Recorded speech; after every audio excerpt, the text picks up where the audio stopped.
जना जना ही मंडळी काय म्हणतायत बघ. हो विचारा तिला.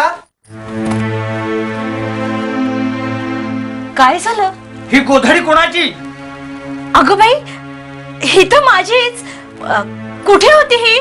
बघा बघा मंडळी, याला म्हणतात चोराच्या उलट्या बोंबा. तू देवळात देवाचे दागिने चोरायला गेली होतीस ना?